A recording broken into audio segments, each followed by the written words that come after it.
C'est du solide chaque semaine sur Boursorama. On vous donne des conseils pour mieux gérer votre épargne immobilière. Avec aujourd'hui cette question, comment font, parce que c'est une réalité, les SCPI pour battre le fonds en euros du contrat d'assurance vie? Bonjour Jean-Marc. Bonjour David. Bon, c'est vrai qu'on le sait, c'est le placement préféré des Français, l'assurance vie. Qui dit assurance vie dit fonds en euros, évidemment, tout l'argent va dessus, qui rapporte de moins en moins. On le sait, les taux des obligations ne font que baisser. 1,68% en moyenne, je dirais, sur 2018, sur le fonds en euros. 1,8, il me semble. 1,8, c'est ça, contre une moyenne de 4,35%, moyenne encore pour les SCPI. Cette surperformance, elle ne sort pas de nulle part, il faut l'expliquer. Il faut d'autant plus expliquer que la surperformance est massive, puisqu'effectivement on compare 1,8 avec près de 5%.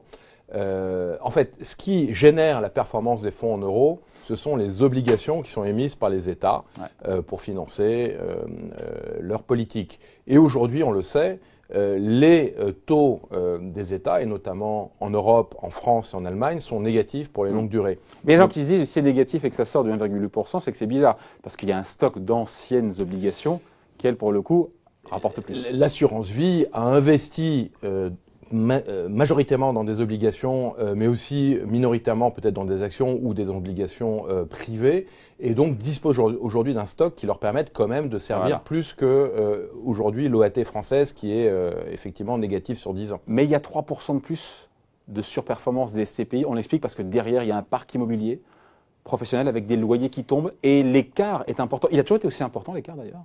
Non, il a été beaucoup plus faible, il a même été dans l'autre sens, à une époque où il y avait des taux d'intérêt qui étaient supérieurs à 10% et où l'immobilier rapportait aussi à peu près 10%, donc l'écart était quasiment nul. Aujourd'hui, il y a un écart qui est historique.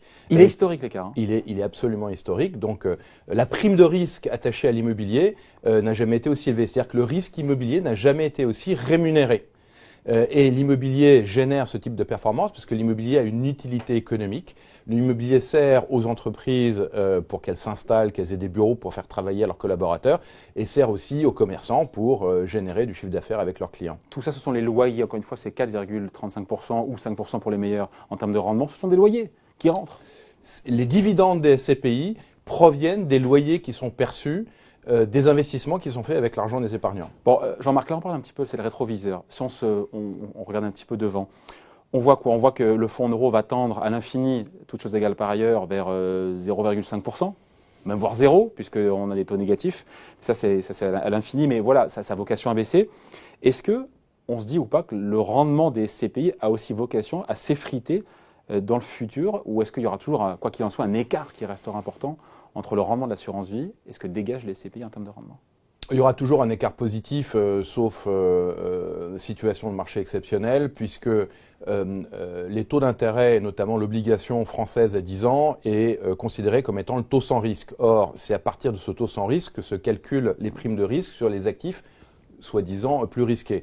Donc l'immobilier a toujours vocation à rapporter plus que l'emprunt de l'État français. Mais vous avez de la visibilité, c'est-à-dire qu'en fait, avec les baux que vous avez, qui sont signés, quelque part, il peut... Une des grandes vertus des SCPI, c'est qu'on a une énorme visibilité sur les flux donc rentrant dans la SCPI et ensuite redistribués aux associés, dans la mesure où ceux qui nous versent des loyers sont engagés pour des durées de 9 ans.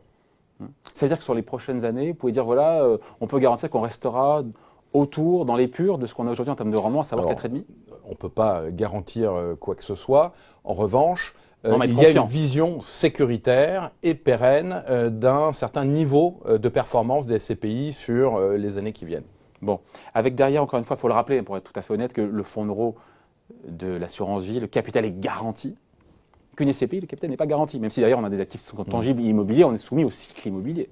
Absolument, les SCPI ne garantissent, pour ça aussi qu'il y a cet écart de rendement. Pas les performances, mais ceux qui investissent dans les SCPI, et ils sont, je pense, de plus en plus nombreux, sont des Français qui, en majorité, aiment bien la pierre, qui considèrent presque comme une valeur refuge, et c'est un actif tangible. Voilà. Donc ça ne garantit pas le capital, et également les performances, mais il y a cet actif tangible.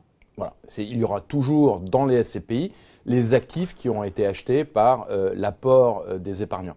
Voilà, on voulait vous expliquer aujourd'hui comment font donc les SCPI pour battre avec un écart historique de 3% entre le rendement du fonds en euros de l'assurance vie et des SCPI, c'est évidemment une moyenne. Merci Jean-Marc. Merci David. Rendez-vous la semaine prochaine pour un nouveau numéro de C'est du solide sur Boursorama.